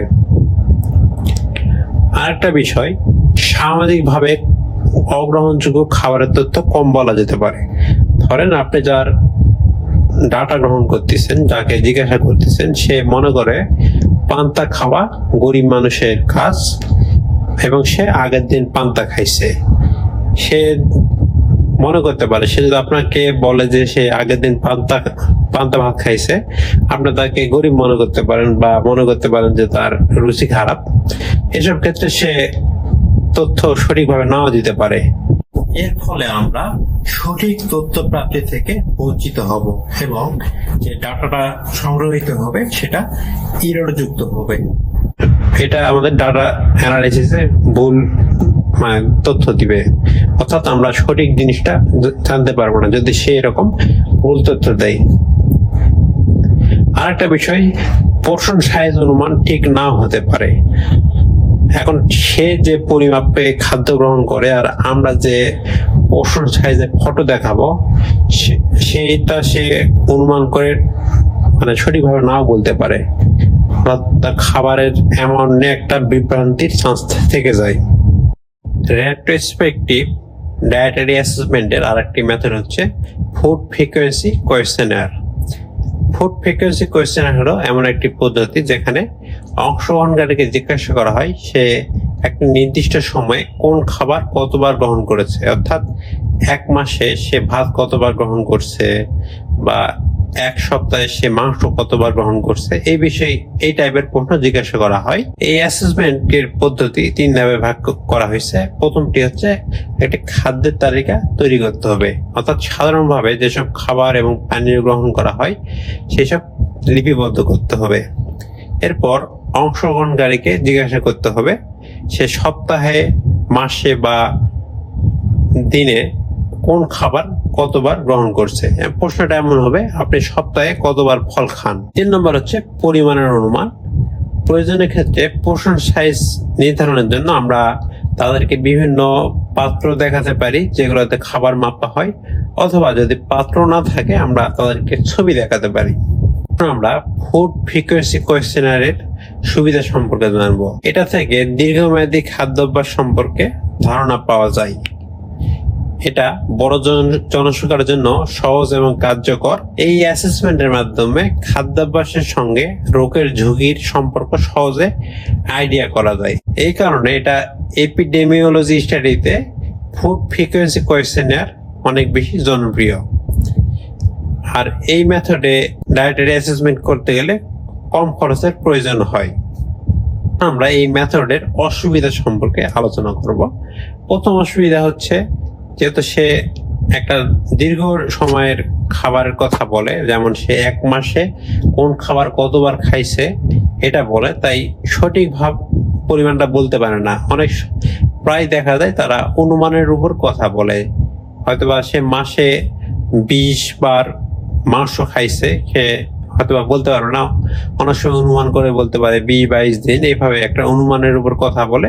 আরেকটা হচ্ছে আমরা যে তালিকাটা প্রস্তুত করব সেই তালিকায় সব খাবার লিপিবদ্ধ নাও থাকতে পারে। সে এমন একটা খাদ্য গ্রহণ করছে যেটা আমাদের তালিকায় নাই, তা আমরা তাকে প্রশ্ন করার টাইমে সে খাবারটা বাদ যেতে পারে। এই স্টাডিটা যেহেতু পুরোপুরি স্মৃতির উপর নির্ভরশীল এবং একটা লম্বা টাইমের তথ্য নেওয়া হচ্ছে, তাই স্মৃতির ভ্রান্তি হতে পারে, ওভার রিপোর্টিং হতে পারে, আন্ডার রিপোর্টিং হতে পারে। আবার যেহেতু তালিকাটা অনেক বড় হয় তাই অংশগ্রহণকারী ক্লান্ত হয়ে যেতে পারে। এখন আমরা প্রসপেক্টিভ মেথডস বা রিয়েল টাইম রেকর্ড পদ্ধতি নিয়ে কথা বলবো। এই পদ্ধতি এমন একটি পদ্ধতি যেখানে খাবারের তথ্য খাওয়ার সময় বা রিয়েল টাইমে রেকর্ড করা হয়, অর্থাৎ অংশগ্রহণকারী খাদ্য গ্রহণের পরিমাণ ও ধরন পরিচালকের বা নিজের দ্বারা প্রতিদিন নথিভুক্ত করবে। এটি মূলত স্মৃতির উপর নির্ভরশীল নয়, বরং সরাসরি পর্যবেক্ষণ বা রেকর্ডিং এর মাধ্যমে তথ্য সংগ্রহ করা হয়। এখানে বোঝানো হচ্ছে যে একটা অংশগ্রহণকারী যখন নিজে খাদ্য গ্রহণ করবে তখন সে খাবারের পরিমাণ, খাবারের ধরন ডায়েরিতে লিখে রাখবে, অথবা যারা সার্ভে পরিচালনা করবে তারা অংশগ্রহণকারীর সামনে বসবে এবং তার খাবারের পরিমাণ, খাবারের ধরন এসব রেকর্ড করবে। এই পদ্ধতির মূল বৈশিষ্ট্য হলো খাদ্য গ্রহণের তথ্য তাৎক্ষণিকভাবে বা রিয়েল টাইমে নথিভুক্ত করা হয়। এই পদ্ধতিতে নির্ভুল এবং বিস্তারিত তথ্য পাওয়া যায়, তবে অংশগ্রহণকারীর উপর চাপ বা খাদ্যাভ্যাস পরিবর্তনের সম্ভাবনা থাকতে পারে। অর্থাৎ বোঝা যাচ্ছে যে অংশগ্রহণ করবে সে হয়তোবা সামাজিক চাপের কারণে বা যে সার্ভে করতেছে সে হয়তোবা তাকে কোনোভাবে মোটিভেট করে খাদ্যাভ্যাস পরিবর্তন করাতে পারে। এই সার্ভেটা ছোট জনসংখ্যা বা গবেষণামূলক স্টাডিতে ব্যবহৃত হয়, অর্থাৎ স্যাম্পল সাইজ বড় হলে এই ডিজাইনটা তেমন কার্যকর হয় না। এটার অনেকগুলো ভাগ আছে, তার মধ্যে একটি হচ্ছে ফুড রেকর্ড বা ফুড ডায়েরি। ফুড রেকর্ড বা ফুড ডায়েরি হলো একটি প্রসপেক্টিভ মেথড যেখানে অংশগ্রহণকারী প্রতিদিন নিজের খাবার ও পানীয়ের ধরন, পরিমাণ এবং সময় লিখে রাখে। এটি স্মৃতির উপর নির্ভর করে না এবং খাবারের সময় রেকর্ডিং করা হয়। এর উপায় বা পদ্ধতি হচ্ছে একটা ডায়েরি রাখতে হবে। প্রতিটি খাবারের নাম, পরিমাণ এবং প্রস্তুত প্রণালী এবং খাবারের সময় লিখে রাখতে হয়। সময়কাল হয়, এই সার্ভেটা সাধারণত 3 থেকে 7 দিনের মধ্যে করা হয়ে থাকে। আর পোর্শন সাইজ বোঝার জন্য তাদেরকে বিভিন্ন ফটো প্রোভাইড করা হয় বা বিভিন্ন পাত্র দেওয়া হয়, যাতে তার খাবার পরিমাণটা সহজভাবে রেকর্ড করা হয়। আরেকটা হচ্ছে রিয়েল টাইম রেকর্ডিং। অংশগ্রহণকারী খাবার খাওয়ার পর লিখে রাখে, ফলে ভুল এবং স্মৃতিভ্রম কম হয়। এই মেথডের সুবিধা হচ্ছে খাবারের ধরন, পরিমাণ এবং সময় বিস্তারিত নির্ভুল জানা যায়। পোর্শন সাইজ এবং খাবারের প্রিপারেশন পদ্ধতি সঠিকভাবে নির্ধারণ করা যায়। স্মৃতি ভুলের সমস্যা থাকে না, অর্থাৎ মেমোরি লসের কোনো সমস্যা থাকে না। এই পদ্ধতি অংশগ্রহণকারীর খাদ্য অভ্যাস বোঝার জন্য খুবই উপযুক্ত, বিশেষ করে ছোট সময়কাল বা নির্দিষ্ট গবেষণায়। মেথডেরও কিছু অসুবিধা আছে। একটা হচ্ছে অংশগ্রহণকারীকে নিয়মিত লিখতে হবে, যেটা শ্রমসাধ্য এবং সময় সাপেক্ষ। আরেকটা বিষয়, খাদ্যাভ্যাস পরিবর্তনের সম্ভাবনা আছে, কারণ অংশগ্রহণকারী জানে যে তাকে পর্যবেক্ষণ করা হচ্ছে, তাই নিজের স্ট্যাটাস বাড়ানোর জন্য বা সামাজিক চাপের কারণে সে নিজের খাদ্যাভ্যাসটা এই 1 সপ্তাহের জন্য পরিবর্তন করতে পারে। আর এই মেথডটা বড় জনসংখ্যার জন্য যদি করা যায় তাহলে খরচটা অনেক বেশি হয় এবং পরিচালনা করতে অনেক জটিলতার সৃষ্টি হতে পারে। এখন কথা বলবো ওয়েট ফুড রেকর্ড নিয়ে। ওয়েট ফুড রেকর্ড হলো একটি প্রসপেক্টিভ মেথড, যেখানে খাবারের প্রত্যেকটা আইটেম খাওয়ার আগে মাপা হয় এবং নথিভুক্ত করা হয়। এই মেথডটি হলো খাদ্যের পরিমাণ ও পুষ্টিগুণ নির্ভুলভাবে নির্ধারণের সবচেয়ে নির্ভুল পদ্ধতি। অর্থাৎ এই পদ্ধতিতে একটা অংশগ্রহণকারী যখন খাইতে যায় তখন সে খাবার আগে প্রত্যেকটা আইটেম পরিমাপ করে এবং তার ডায়েরিতে লিখে রাখে। ওয়েট ফুড মেথডের উপায় বা পদ্ধতি হচ্ছে খাবারের ওজন মাপা। প্রথম ধাপ, প্রত্যেকটি খাবার খাওয়ার আগে স্কেল ব্যবহার করে ওজন নির্ধারণ করা হয়। 2 নম্বর ধাপ হচ্ছে ডায়েরিতে নথিভুক্ত করতে হয়। খাবারের নাম, ওজন, খাবারের রন্ধন প্রণালী এবং খাওয়ার সময় লিখে রাখতে হয়। পদ্ধতিতে পরিমাণ নির্ধারণ করতে হয় না, যেহেতু সরাসরি ওজন করতেছে, তাই পরিমাণ নির্ধারণের জন্য কোনো ফটো বা যন্ত্রপাতির প্রয়োজন হয় না। আর সময়কাল, এই মেথডটাও 3 থেকে 7 দিনের তথ্য সংগ্রহ করা হয়। ওয়েট ফুড মেথডের সুবিধা হচ্ছে এটা সবচেয়ে নির্ভুল এবং সঠিক খাদ্য পরিমাণ ও পুষ্টিমান নির্ধারণে সহায়তা করে। পোর্শন সাইজ, খাবারের ধরন এবং প্রিপারেশন পদ্ধতি স্পষ্টভাবে জানা যায়। স্মৃতিভ্রম বা অনুমানের কোনো চান্স নেই। গবেষণা এবং ভ্যালিডেশন স্টাডির জন্য এই মেথডটা আদর্শ একটি মেথড। কিন্তু অসুবিধা হচ্ছে এই মেথডটা সময় সাপেক্ষ এবং শ্রমসাধ্য। অংশগ্রহণকারীরা বা পর্যবেক্ষকের উচ্চ মনোযোগের প্রয়োজন হয়, অর্থাৎ এই মেথডে যারা অংশগ্রহণ করে বা যারা যে পর্যবেক্ষক তার উচ্চ মনোযোগের প্রয়োজন হবে। বড় স্যাম্পল সাইজ হলে এই মেথডটা উপযোগী না এবং অনেক বেশি ব্যয়বহুল। আরেকটা বিষয় হচ্ছে খাওয়ার সময় স্বাভাবিক আচরণ পরিবর্তিত হতে পারে, অর্থাৎ একটা লোক যখন এই পরীক্ষায় অংশগ্রহণ করবে সে জানবে যে তাকে পর্যবেক্ষণ করা হচ্ছে, তখন সে তার খাদ্যাভ্যাস পরিবর্তন করতে পারে। আরেকটি মেথড হচ্ছে অবজারভেশন বা ডিরেক্ট অবজারভেশন মেথড বা পর্যবেক্ষণ মেথড। পর্যবেক্ষণ হলো একটি প্রসপেক্টিভ মেথড, যেখানে একজন পর্যবেক্ষক সরাসরি ব্যক্তির খাবার গ্রহণ পর্যবেক্ষণ করে। এটি সাধারণত শিশু, হাসপাতালের রোগী বা এমন কোন প্রতিষ্ঠানে ব্যবহার করা হয় যেখানে খাদ্য গ্রহণের সঠিক তথ্য পাওয়া গুরুত্বপূর্ণ। মেথডটি 3টি ধাপে সম্পন্ন হয়ে থাকে। সরাসরি পর্যবেক্ষণ, অংশগ্রহণকারীরা খাবার খাচ্ছে এমন সময় পর্যবেক্ষক খাদ্যের ধরন, পরিমাণ এবং খাওয়ার সময় নোট করে। 2 নম্বর ধাপ হচ্ছে খাবারের বিস্তারিত তথ্য, খাবারের নাম, পরিমাণ, প্রিপারেশন পদ্ধতি এবং খাবারের ধরন নথিভুক্ত করা হয়। 3 নম্বর হচ্ছে সময়কাল। এখানেও এই মেথডটা 3 থেকে 7 দিনের জন্য বেশি উপযোগী এবং অল্প সময়ের একটা মেথড। অবজারভেশন মেথডের সুবিধা হচ্ছে এখানে তথ্য নির্ভুলভাবে পাওয়া যায় এবং বাস্তবসম্মত হয়। স্মৃতিভ্রান্তি বা অনুমানের প্রয়োজন হয় না এই মেথডে। শিশু বা রোগী যাদের ডায়েরি রাখতে পারা কঠিন তাদের জন্য উপযুক্ত, অর্থাৎ যারা লিখতে পারে না তাদের জন্য এই মেথডটা বেশি উপযোগী। আরেকটা হচ্ছে ইনস্টিটিউশনাল সেটিং এ এই মেথডটা বেশি কার্যকর। আর এই মেথডের কিছু অসুবিধা আছে। একটা হচ্ছে শ্রমসাধ্য এবং সময় সাপেক্ষ বিষয়, আর একটা হচ্ছে ব্যক্তির আচরণ পরিবর্তিত হতে পারে কারণ সে জানে যে তাকে পর্যবেক্ষণ করা হচ্ছে। আর বড় জনসংখ্যার জন্য এটা ব্যবহার খুব কম করা হয় এবং এটা অনেক বেশি ব্যয়বহুল হয়ে যায়। আর একটা হচ্ছে পোর্শন সাইজ অনুমান করা হয়, এই অনুমানটা অনেক সময় ভুল হতে পারে। আমরা এই চারটা যে পদ্ধতি আলোচনা করলাম এই পদ্ধতিগুলোর সমন্বিত সম্পর্ক নিয়ে আলোচনা করব। নিউট্রিশনাল অ্যাসেসমেন্টের প্রকৃত শক্তি আসে যখন একাধিক পদ্ধতি একসাথে ব্যবহার করা হয় এবং তারা পরস্পরের তথ্যকে সমর্থন বা যাচাই করতে পারে। একক পদ্ধতি প্রায়শই সীমিত তথ্য দেয়, কিন্তু বিভিন্ন পদ্ধতির সমন্বয়ে রোগ নির্ণয় ও পুষ্টি অবস্থা নির্ধারণে আরো নির্ভুল ও বৈজ্ঞানিক ফলাফল প্রদান করে। অর্থাৎ এখানে বোঝাতে চাচ্ছে যদি একটা পদ্ধতি আমরা ইউজ করি তাহলে সেখানে সীমাবদ্ধতা থাকে, ফলে রোগ নির্ণয় এবং নিউট্রিশনাল স্ট্যাটাস নির্ধারণ করা কঠিন হয়ে যায়। কিন্তু যখন চারটা পদ্ধতি একসঙ্গে ইউজ করব তখন একটা পদ্ধতি আর একটা পদ্ধতির তথ্যকে সমর্থন করবে বা যাচাই বাছাই করতে হেল্প করবে। এর ফলে তথ্য আরো নির্ভুল হবে এবং বৈজ্ঞানিক ফলাফল প্রদান করবে। আমরা একটা উদাহরণ দিতে পারি, রক্তের বায়োকেমিক্যাল পরীক্ষা ও খাদ্য তথ্যের সমন্বয়।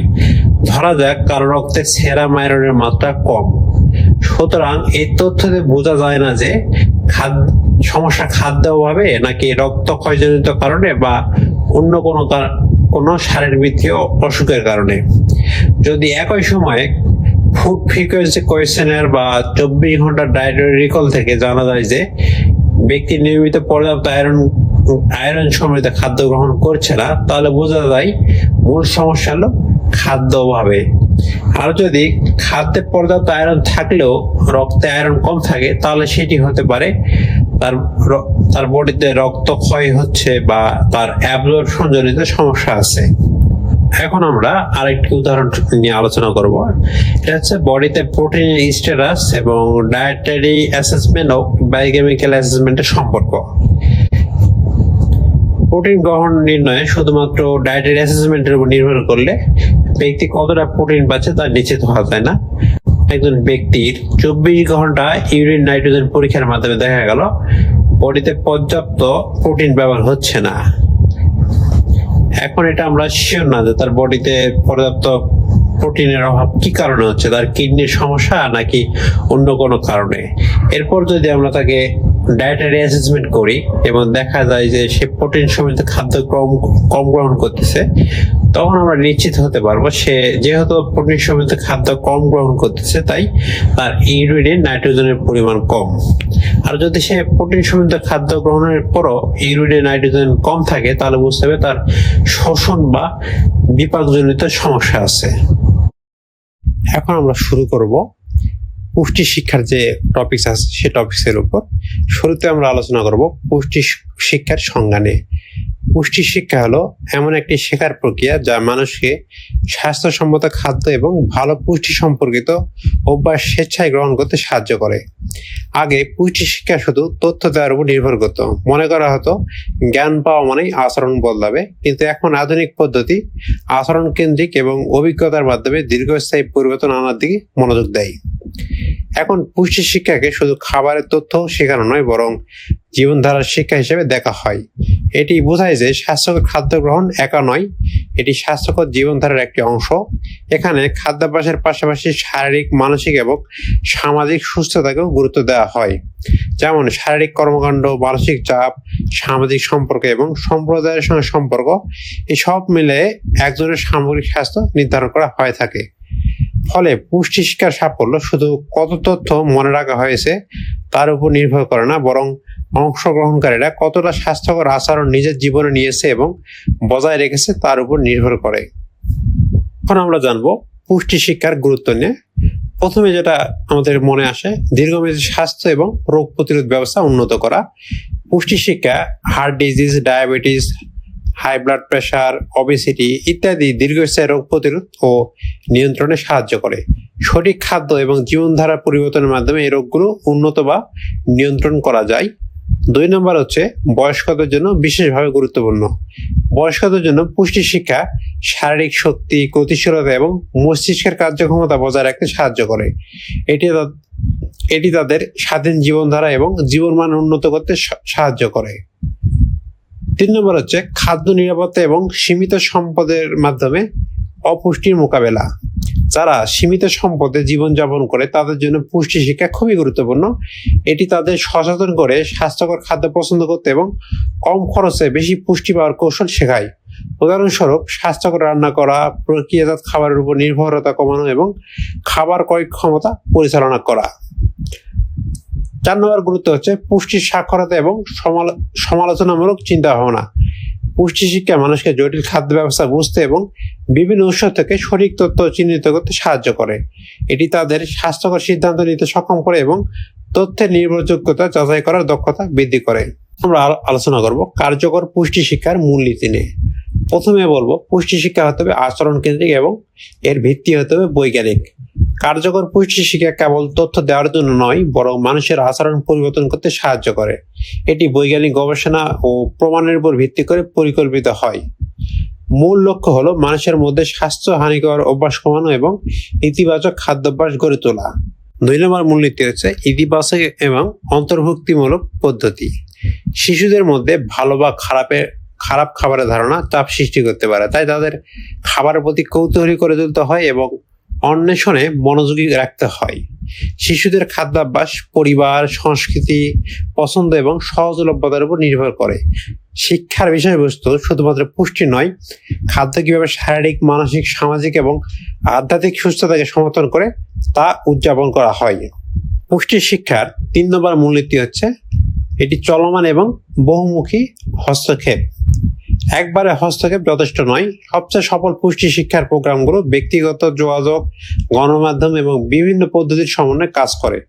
ধারাবাহিক ও পুনরাবৃত্ত বার্তা মানুষের মধ্যে দীর্ঘস্থায়ী খাদ্যাভ্যাস পরিবর্তন আনতে সাহায্য করে। ধরেন একটা টিভিতে আমরা একটা ভালো মেসেজ দিনের পর দিন যখন দিতে থাকবো, মানুষ সেটা শুনতে থাকবে এবং তাদের মনে বিষয়টা গেঁথে যাবে এবং তারা সেই বিষয়টাকে অ্যাডপ্ট করবে। এখন আমরা আলোচনা করব পুষ্টি শিক্ষা কর্মসূচির লক্ষ্য কিভাবে নির্ধারিত হয় এবং লক্ষ্য থেকে কিভাবে সুনির্দিষ্ট উদ্দেশ্য ঠিক করা হয়। কোনো পুষ্টি শিক্ষা কর্মসূচি শুরু হয় স্পষ্ট লক্ষ্য ঠিক করার মাধ্যমে। লক্ষ্যগুলো সাধারণত বিস্তৃত হয়, যেমন মানুষকে ভালো পুষ্টির প্রতি ইতিবাচক মনোভাব গড়ে তোলা, উন্নত জীবন ধারণের জন্য অনুপ্রেরণা দেওয়া, খাদ্য স্বাস্থ্য সম্পর্কিত সমালোচনামূলক চিন্তা ভাবনার দক্ষতা তৈরি করা। বিস্তৃত লক্ষ্যগুলোকে পরিমাপযোগ্য ও বাস্তবায়নযোগ্য উদ্দেশ্যে রূপান্তর করা হয়। উদাহরণস্বরূপ পুষ্টির গুরুত্ব সম্পর্কে অ্যাওয়ারনেস বৃদ্ধি করা, স্বাস্থ্যকর খাবার পছন্দ করার জ্ঞান ও দক্ষতা দেওয়া, খাদ্যের বৈচিত্র্য বাড়ানো, অপুষ্টি হ্রাস করা, স্কুল ও নীতি পর্যায়ে পুষ্টি শিক্ষার অন্তর্ভুক্তি নিশ্চিত করা। এই উদ্দেশ্যগুলি হলো মাইলফলক, যা কর্মসূচিকে পরিকল্পনা থেকে ফলাফল পর্যন্ত পরিচালনা করে। এটি ব্যক্তি স্তর থেকে সম্প্রদায় এবং নীতি স্তরের পরিবর্তন পর্যন্ত প্রভাব ফেলে। লক্ষ্যগুলিকে কর্মযোগ্য উদ্দেশ্যে রূপান্তরের জন্য একটি শক্তিশালী পদ্ধতি হলো স্মার্ট কাঠামো। এটি নিশ্চিত করে যে উদ্দেশ্যগুলো হবে স্পেসিফিক, মেজারেবল, অ্যাটেনেবল, রিয়েলিস্টিক এবং টাইমলি। অর্থাৎ উদ্দেশ্যগুলো হবে সুনির্দিষ্ট, পরিমাপযোগ্য, অর্জনযোগ্য, বাস্তবসম্মত এবং সময়বদ্ধ। স্মার্ট লক্ষ্য নির্ধারণ একটি সহজ কিন্তু শক্তিশালী পদ্ধতি, যা আমাদের উদ্দেশ্যগুলো স্পষ্টভাবে বুঝতে এবং অর্জনের পথে কার্যকরভাবে অগ্রগতি প্রাপ্তে সাহায্য করে। এখন আমরা স্মার্টের প্রত্যেকটা অক্ষর নিয়ে আলোচনা করব। প্রথমে বলবো নির্দিষ্ট বা স্পেসিফিক নিয়ে। একটি লক্ষ্য যত স্পষ্ট হয় ততই তা সহজে বোঝা যায় এবং সেটি অর্জনের জন্য সঠিক পদক্ষেপ নেওয়া যায়। উদাহরণস্বরূপ, যদি আপনি বলেন স্বাস্থ্যকর খাবার খান, এটা খুবই অস্পষ্ট হবে। তবে যদি লক্ষ্য হয় প্রতিদিন 2 সার্ভিং সাইজ ফল খাবেন এবং 2 সার্ভিং সাইজ সবজি খাবেন, এটা অনেক বেশি স্পষ্ট হয় এখানে ঠিক জানা যায় কোন ধরনের খাবার খেতে হবে, কত পরিমাণে গ্রহণ করতে হবে এবং দিনে কতবার খাইতে হবে। স্পষ্ট লক্ষ্য আমাদের সঠিক ডিরেকশন দেয় এবং মনে রাখতেও সহজ হয়। পরিমাপযোগ্য বা মেজারেবল, একটি লক্ষ্য পরিমাপযোগ্য হতে হবে, অর্থাৎ আমাদের লক্ষ্য অর্জনে কতটা অগ্রগতি করেছি তা ট্র্যাক করতে পারি। উদাহরণস্বরূপ, যদি আপনার লক্ষ্য হয় প্রতিদিন পর্যাপ্ত ফল এবং সবজি খাওয়া, তাহলে আপনি একটি ডায়েরি ব্যবহার করতে পারেন যেখানে প্রতিদিন কি খেয়েছেন তা লিখবেন। পরিমাপযোগ্য লক্ষ্য আপনাকে জানায় কতটা সফল হচ্ছেন, কোন জায়গায় উন্নতি প্রয়োজন এবং এটি আপনাকে নিয়মিতভাবে জবাবদিহিতা বজায় রাখতে সাহায্য করে। 3 নম্বর হচ্ছে অর্জনযোগ্য বা অ্যাটেনেবল এবং 4 নম্বর হচ্ছে বাস্তবসম্মত বা রিয়েলিস্টিক। এই দুটা পয়েন্টই আমরা একসঙ্গে আলোচনা করব। লক্ষ্য এমন হওয়া উচিত যা চ্যালেঞ্জিং হলেও অর্জনযোগ্য। যদি লক্ষ্য খুব বেশি কঠিন হয় বা অসম্ভব হয়, যেমন প্রতিদিন 10 ধরনের ভিন্ন সবজি খাওয়া, তাহলে হতাশা তৈরি হতে পারে এবং আপনি চেষ্টা ছেড়ে দিতে পারেন। কিন্তু বাস্তবসম্মত লক্ষ্য যেমন প্রতিদিন 2 সার্ভিং সাইজ ফল খাওয়া, 2 সার্ভিং সাইজ সবজি খাওয়া, আপনার সময়, জীবনধারা এবং সম্পদকে বিবেচনায় রেখে ঠিক করা হয়েছে। বাস্তবসম্মত লক্ষ্য দীর্ঘমেয়াদী আচরণ পরিবর্তন ঘটাতে সাহায্য করে। অর্থাৎ আমরা যে টার্গেটটা নিব সেই টার্গেটটা হবে সহজ এবং বাস্তবসম্মত। যদি কঠিন হয় তবু যেন হয় বাস্তবসম্মত এবং অর্জনযোগ্য। আমরা যদি প্রতিদিন 10 ধরনের সবজি খাইতে চাই, এটা অনেক বেশি ঝামেলাযুক্ত হবে এবং কয়েকদিন ফলো করার পর আমরা হয়তোবা ছেড়ে দেব। কিন্তু যদি এমন হয় প্রতিদিন দুই ধরনের ফল খাবো, 2 ধরনের সবজি খাবো, এটা অনেকটাই সহজ এবং এটা একজন ব্যক্তির সম্পদ এবং তার লাইফ স্টাইলের সঙ্গে ম্যাচ করে। 4 নম্বর পয়েন্ট হচ্ছে সময়বদ্ধ বা টাইমলি। একটি লক্ষ্য অর্জনের জন্য সময়সীমা থাকা খুবই গুরুত্বপূর্ণ। যদি কোনো লক্ষ্য নির্দিষ্ট সময় ছাড়া থাকে, তখন আমরা সহজে তা পিছিয়ে দিতে পারি। উদাহরণস্বরূপ, আপনি বলতে পারেন আগামী 3 মাসের মধ্যে প্রতিদিন 2 সার্ভিং সাইজ ফল খাবেন এবং 2 সার্ভিং সাইজ সবজি খাওয়ার অভ্যাস করবেন। এই সময়সীমা আপনাকে একটি নির্দিষ্ট দিক নির্দেশনা দেবে এবং এই সময়সীমা আপনাকে একটি নির্দিষ্ট ডিরেকশন দেবে এবং অগ্রগতিকে ট্র্যাক করার জন্য একটি সময়সীমা নির্ধারণ করে দেবে। বোঝাচ্ছে আমরা কোনো কাজ করতে হলে আমাদের একটা টাইম ফিক্সড করতে হবে এবং ওই টাইমের মধ্যে কাজটা করার ট্রাই করতে হবে। যদি আনলিমিটেড টাইম থাকে তখন মনের ভিতরে একটা অলসতা চলে আসে, মনে হয় যেহেতু অনেক টাইম আছে এরপরে করব বা আরো সময় আছে পরে করব। এই মেন্টালিটিটা আমাদের কাজটাকে টার্গেট অর্জন করাটাকে ধীর করে দেয় এবং আমরা সহজে আমাদের টার্গেট অ্যাচিভ করতে পারি না। আর যদি একটা নির্দিষ্ট টাইম থাকে এবং টাইমের মধ্যে কাজ শেষ করতে হবে, এক টার্গেট থাকে, তখন মনের মধ্যে জোর বেশি কাজ করে এবং আমাদের কাজের স্পিরিটটাও বেশি থাকে। সংক্ষেপে বলতে গেলে স্মার্ট কাঠামো আমাদের উদ্দেশ্যগুলোকে স্পষ্ট, পরিমাপযোগ্য, অর্জনযোগ্য, বাস্তবসম্মত এবং সময়সীমার মধ্যে অর্জনযোগ্য করার একটি সহজ পদ্ধতি। এটি শুধুমাত্র পরিকল্পনা করার জন্য নয়, বরং লক্ষ্য অর্জনে ধাপে ধাপে অগ্রগতি মাপতে এবং স্থায়ী পরিবর্তন আনতেও সাহায্য করে। নিউট্রিশন এডুকেশন কর্মসূচি কার্যকর করার জন্য প্রথম ধাপ হলো টার্গেটের জনগোষ্ঠী চিহ্নিত করা এবং তাদের চাহিদা বোঝা। এটি একটি সিস্টেমেটিক প্রক্রিয়া যা নিশ্চিত করে যে প্রোগ্রামটি প্রাসঙ্গিক, কার্যকর এবং টার্গেটের জনগোষ্ঠীর চাহিদা অনুযায়ী সাজানো হয়েছে। আর এই জন্য প্রথমে যেটা করতে হবে, নিড অ্যাসেসমেন্ট করতে হবে। টার্গেটের জনগোষ্ঠীর সামাজিক, অর্থনৈতিক এবং সাংস্কৃতিক বিষয়গুলো আমাদের অ্যানালাইসিস করতে হবে, কারণ এই বিষয়গুলোর সঙ্গেই পুষ্টিগত অবস্থা, খাদ্যাভ্যাস এবং স্বাস্থ্য জড়িত থাকে। সেই জনগোষ্ঠীর উপর পূর্বে যদি কোনো গবেষণা হয়ে থাকে বা সার্ভে হয়ে থাকে, সেই ডাটাগুলো আমাদের কালেকশন করতে হবে এবং অ্যানালাইসিস করতে হবে। টার্গেটের জনগোষ্ঠীর খাদ্যাভ্যাস, শারীরিক কার্যকলাপ, সামাজিক প্রভাব এবং খাদ্য গ্রহণের প্রভাব ফেলা মনস্তাত্ত্বিক বা শারীরিক কারণগুলো অন্তর্ভুক্ত করতে হবে। নিড অ্যাসেসমেন্ট নিউট্রিশন এডুকেশন কর্মসূচির নকশা এবং কার্যকারিতার মূল ভিত্তি হিসেবে কাজ করে। আমাদের করতে হবে শ্রোতা বিভাজন এবং লক্ষ্য নির্ধারণ, অর্থাৎ অডিয়েন্স সেগমেন্টেশন অ্যান্ড টার্গেটিং। সব জনসংখ্যার জন্য একই ধরনের শিক্ষা কার্যকর না। যেমন একজন অ্যাডোলেসেন্ট গার্লের জন্য যে মেসেজ সেটা একজন শিশুর জন্য কার্যকর না, বা একজন পুরুষের জন্য যে মেসেজ সেটা একটা মহিলার জন্য প্রয়োজন না। এই কারণে জনসংখ্যার সেগ্রিগেশনটা গুরুত্বপূর্ণ। জনগোষ্ঠীকে জনসংখ্যাগত বৈশিষ্ট্য, চাহিদা এবং আগ্রহ অনুযায়ী বিভিন্ন গ্রুপে ভাগ করতে হবে। একজন পুরুষের জন্য যে ইন্টারভেনশন প্রয়োজন একটি নারীর জন্য সেই ইন্টারভেনশন প্রয়োজন নাও হতে পারে, কিন্তু যদি আলাদা আলাদা গ্রুপ থাকে তাহলে তাদেরকে যে মেসেজটা দিব তারা সহজেই সেটা ক্যাচ করতে পারবে এবং বুঝতে পারবে এবং তাদের জীবনে প্রয়োগ করতে পারবে। অডিয়েন্স সেগমেন্টেশনের মাধ্যমে সবচেয়ে ঝুঁকিপূর্ণ গ্রুপ চিহ্নিত করা এবং তাদের জন্য প্রয়োজনীয় ইন্টারভেনশন গ্রহণ করা অনেকটা সহজ হয়ে যায়।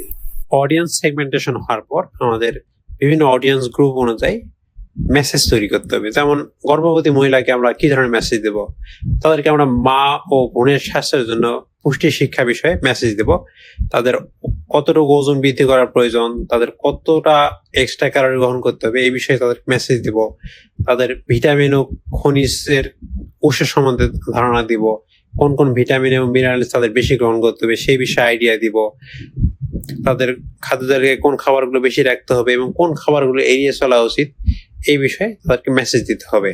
অর্থাৎ মেসেজগুলো হবে গ্রুপের প্রয়োজনীয়তা অনুযায়ী। অপ্রয়োজনীয় মেসেজ দিলে মানুষ বিরক্ত হয় এবং তারা আগ্রহ হারিয়ে ফেলে। আবার যদি আমরা প্রাপ্তবয়স্কদের জন্য মেসেজ তৈরি করি তখন তাদের সেখানে থাকবে ডায়াবেটিস, হৃদরোগ, অস্টিওপোরোসিস প্রতিরোধে, বডির যে এক্সারসাইজের গুরুত্ব আলোচনা করতে হবে, তাদের দীর্ঘস্থায়ী রোগ ব্যবস্থাপনা এবং স্বাবলম্বিতার অর্জন করার শিক্ষা দিতে হবে, তাদের খাদ্যাভ্যাস পরিবর্তন, আচরণগত পরিবর্তন এইসব বিষয়ে জ্ঞান দিতে হবে। মেসেজটা যখন আমরা কিশোর কিশোরীদের দিব তখন অন্যরকম হবে। এখন দেখা যায় কিশোর কিশোরীরা প্রক্রিয়াজাত খাবারের উপর নির্ভরশীল, তাদেরকে আমরা মেসেজ দেব যে এই খাবারগুলো আমাদের বডির জন্য খারাপ বা দীর্ঘস্থায়ী ক্ষতি করতে পারে। অথবা অনেকে দেখা যায় অল্প বয়সে ডায়েটিং শুরু করে বা ওজন কমানোর জন্য না খেয়ে থাকে, তাদেরকে আমরা এই বিষয়ে সচেতন করার জন্য মেসেজ দেব। সংক্ষেপে বলতে গেলে মেসেজটা হবে সংক্ষিপ্ত, সহজে বোধগম্য এবং গ্রুপের প্রয়োজন অনুযায়ী। অপ্রয়োজনীয় মেসেজ কোনোভাবে দেওয়া যাবে না। এখন আমরা আলোচনা করব নিউট্রিশন এডুকেশনের বিতরণের পদ্ধতি ও কৌশল নিয়ে। পুষ্টি শিক্ষা কর্মসূচির সফল বাস্তবায়নের জন্য কেবল সঠিক নকশা নয় বরং কার্যকর বিতরণ কৌশলও অত্যন্ত গুরুত্বপূর্ণ। কর্মসূচি বিতরণ কেবল তথ্য সরবরাহ নয় বরং অংশগ্রহণকারীদের জ্ঞান, মনোভাব এবং আচরণে পরিবর্তন আনার একটি প্রক্রিয়া। আধুনিক পুষ্টি শিক্ষা কর্মসূচিতে বিতরণের পদ্ধতিগুলো অনেক বেশি গতিশীল, ইন্টারেক্টিভ এবং বহু সংবেদী হয়েছে, যা বিভিন্ন শিক্ষণ কৌশল এবং বাস্তব জীবনের প্রয়োজন মেটাতে সক্ষম। অর্থাৎ এখানে বোঝাচ্ছে বর্তমানে যে পুষ্টি শিক্ষা কর্মসূচি, পুষ্টি শিক্ষা বিতরণের যে পদ্ধতিগুলো সেগুলো অনেক বেশি গতিশীল, ইন্টারেক্টিভ। এর ফলে পুষ্টি শিক্ষা প্রচার এবং গ্রহণ অনেক বেশি সহজ হয়ে গেছে এবং প্রয়োজন মেটাতে সক্ষম হচ্ছে। প্রথমে আলোচনা করব বক্তৃতা বা লেকচার ভিত্তিক পদ্ধতি নিয়ে। এই পদ্ধতিতে তথ্য সরাসরি পরিবেশন করা হয়, তবে শ্রোতা থাকে নিষ্ক্রিয়, ফলে সক্রিয় অংশগ্রহণ কম হয় এবং সীমিত বোঝার সুযোগ থাকে।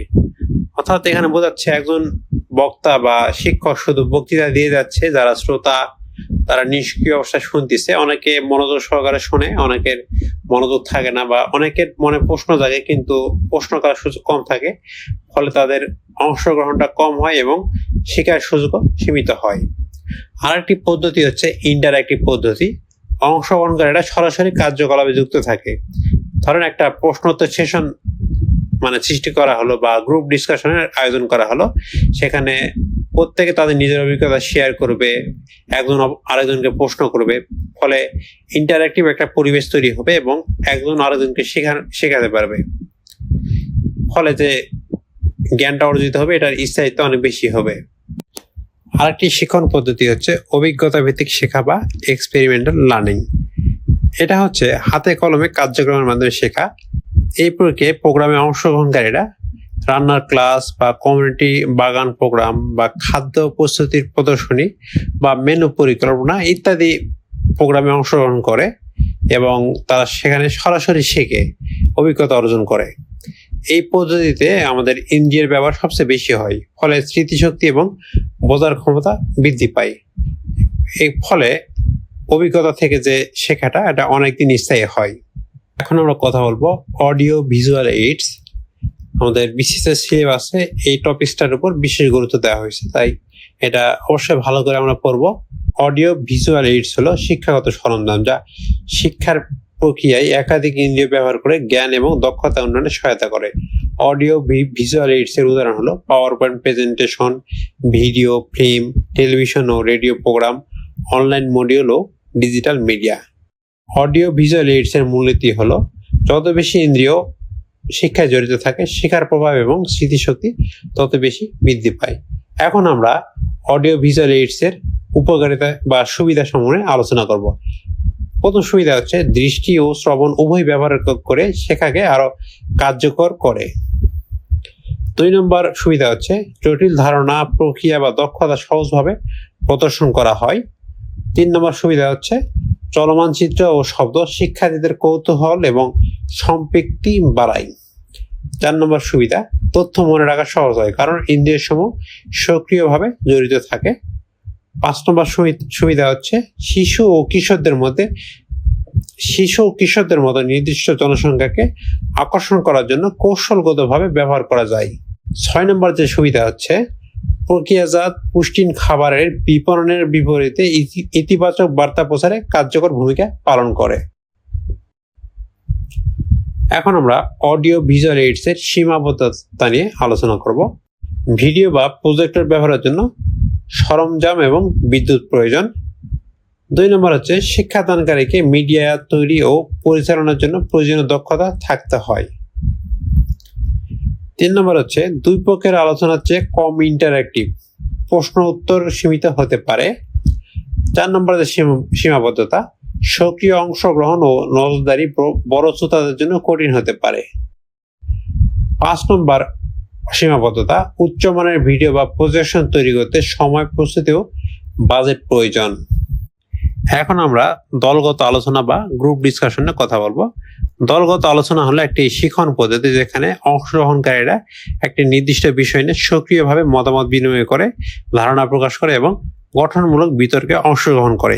এটি সমালোচনামূলক চিন্তা ভাবনা এবং সম্মিলিত সমস্যা সমাধানকে উৎসাহিত করে। আমরা এখন দলগত আলোচনার সুবিধা নিয়ে কথা বলবো। অংশগ্রহণকারীরা বিভিন্ন দৃষ্টিকোণ থেকে বিষয় বিশ্লেষণ করে এবং সুসমর্থিত যুক্তি তৈরি করতে শেখে। তারা এই পদ্ধতিতে ধারণা বিনিময় এবং বিতর্কের মাধ্যমে জ্ঞান আরো গভীরভাবে উপলব্ধ হয়। গ্রুপ ডিসকাশনের ব্যক্তিগত সম্মিলিত প্রকৃতি অংশগ্রহণকারীদের মনোভাব, বিশ্বাস এবং পুষ্টি সম্পর্কিত আচরণ প্রভাবিত করে। পদ্ধতিতে অংশগ্রহণকারীরা সমস্যার সমাধানে এবং প্রয়োগযোগ্য কৌশল নির্ধারণে সক্রিয়ভাবে অংশগ্রহণ করে। এই পদ্ধতিতে অংশগ্রহণকারী শ্রোতাদের মধ্যে সংলাপ, শ্রবণ, সমঝোতা এবং সহযোগিতার দক্ষতা উন্নত হয়। গ্রুপ ডিসকাশনের সীমাবদ্ধতা নিয়ে আলোচনা করব। প্রথমে যেটা বলবো সেটা হচ্ছে গ্রুপ ডিসকাশনে অংশগ্রহণ করতে হলে প্রস্তুতির প্রয়োজন। আলোচনার কার্যকারিতা নিশ্চিত করতে ভালোভাবে পরিকল্পনা এবং প্রস্তুতির প্রয়োজন।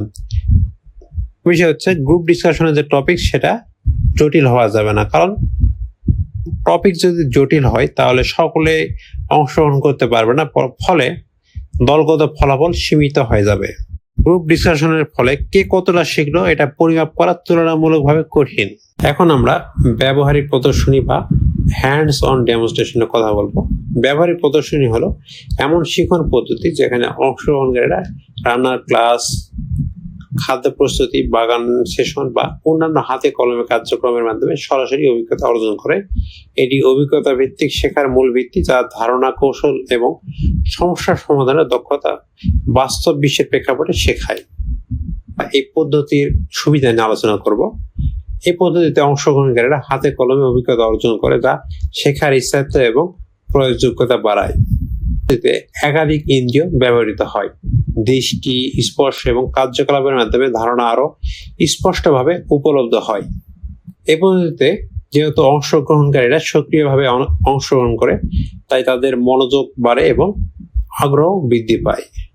এই পদ্ধতির মাধ্যমে শিক্ষার্থীরা স্বাস্থ্যকর খাবার রান্না করা, খাবার প্রস্তুতি বা অন্যান্য কার্যক্রমের বাস্তব দক্ষতা অর্জন করে। অংশগ্রহণকারীরা বাস্তব জীবনের চ্যালেঞ্জ মোকাবেলা করতে শেখে। পদ্ধতির সীমাবদ্ধতা নিয়ে কথা বলবো। প্রথমে বলবো উচ্চ প্রস্তুতির প্রয়োজন। যেহেতু অনেক বেশি উপকরণের প্রয়োজন এবং একটা প্রদর্শনীর পরিকল্পনার প্রয়োজন, তাই অনেক বেশি সময়ের প্রয়োজন হয়। এজন্য বলা হয়েছে এই পদ্ধতির জন্য যে প্রিপারেশন প্রয়োজন সেটা হবে উচ্চ পর্যায়ের। আবার এই পদ্ধতিটা বৃহৎ বড় গ্রুপের জন্য তেমন কার্যকর না, কারণ সক্রিয় অংশগ্রহণ এবং পর্যবেক্ষণ সীমিত হয়ে যেতে পারে। পদ্ধতিতে যে প্রশিক্ষক থাকবে বা অর্থাৎ শিক্ষার্থীদের যে বোঝাবে তাকে হতে হবে অভিজ্ঞ এবং দক্ষ। যদিও এই পদ্ধতির মাধ্যমে অংশগ্রহণকারীরা নতুন রান্না করতে শিখে, নতুন নতুন রেসিপি শিখে, কিন্তু এর মানে এই না যে তারা রান্না শেখার মাধ্যমে তাদের আচরণগত পরিবর্তন হবে। অর্থাৎ বোঝানো হচ্ছে যে এই পদ্ধতিতে আচরণগত পরিবর্তনের সরাসরি প্রভাব সীমিত। এখন বলবো নাটক এবং কমিউনিটি থিয়েটার নিয়ে। নাটক এবং কমিউনিটি থিয়েটার হলো একটি শিল্পভিত্তিক শিক্ষামূলক পদ্ধতি যা স্বাস্থ্য পুষ্টি শিক্ষার বার্তা পরিবেশন করার জন্য ব্যবহার করা হয়। এটি শ্রোতাদের আবেগিক ও বৌদ্ধিকভাবে যুক্ত করতে সক্ষম এবং সাক্ষরতার স্তর নির্বিশেষে সম্প্রদায়ের কাছে পৌঁছে দেয়। এই পদ্ধতির সুবিধা হচ্ছে উচ্চ আকর্ষণ এবং সম্পৃক্তি। বিনোদনমূলক ফর্মের মাধ্যমে দর্শকদের মনোযোগ আকর্ষণ করে থাকে। পদ্ধতি সামাজিক বা পুষ্টি সম্পর্কিত সংবেদনশীল বিষয় আলোচনা এবং সাধারণ ভুল ধারণা চ্যালেঞ্জ করতে সাহায্য করে। নাটক ও থিয়েটার ব্যক্তিগত স্তরে অংশগ্রহণকারীদের আবেগ ও চিন্তাকে জাগ্রত করে। পদ্ধতি সম্প্রদায়ের মধ্যে স্বাস্থ্যকর আচরণের জন্য সমর্থন তৈরি করে এবং বিদ্যমান অসঙ্গতিপূর্ণ সামাজিক নিয়মকে চ্যালেঞ্জ করতে পারে। থিয়েটার শিশু ও কিশোরদের মধ্যে স্বাস্থ্যকর খাবার গ্রহণ, শারীরিক কার্যকলাপ এবং পুষ্টি জ্ঞান বৃদ্ধি করতে কার্যকর ভূমিকা পালন করে। থিয়েটার সামাজিক অন্তর্ভুক্তির অনুভূতি বৃদ্ধি করে, যা টেকসই আচরণগত পরিবর্তনের জন্য গুরুত্বপূর্ণ। এখন আমরা আলোচনা করব এই পদ্ধতির সীমাবদ্ধতা নিয়ে। প্রথমে বলবো বিশেষ দক্ষতা ও সম্পদের প্রয়োজন নিয়ে। নাটক বা থিয়েটার পরিচালনার জন্য অভিজ্ঞ অভিনেতা, পরিচালক এবং উপকরণ প্রয়োজন। 2 নম্বরে যে সীমাবদ্ধতা তা হচ্ছে সরাসরি আচরণগত পরিবর্তনের সীমাবদ্ধতা। শুধুমাত্র পারফরমেন্সের মাধ্যমে দীর্ঘমেয়াদী অভ্যাস পরিবর্তন কঠিন হতে পারে, অন্যান্য প্রোগ্রামের সাথে সংযুক্ত করা প্রয়োজন। অর্থাৎ বোঝাচ্ছে শুধু নাটকের মাধ্যমে আচরণগত পরিবর্তন সঠিকভাবে না হতে পারে। এই কারণে অন্যান্য যেসব প্রোগ্রাম আছে সেসবের সঙ্গে যদি সম্মিলিতভাবে নাটক বা থিয়েটার পরিচালনা করা হয় তাহলে মানুষের আচরণগত পরিবর্তনটা সহজে হবে। 3 নম্বর সীমাবদ্ধতা হচ্ছে সময় এবং পরিকল্পনার প্রয়োজন। কার্যকর নাটক বা থিয়েটার প্রোগ্রাম তৈরি ও পরিচালনার জন্য যথেষ্ট সময় এবং সমন্বয় প্রয়োজন।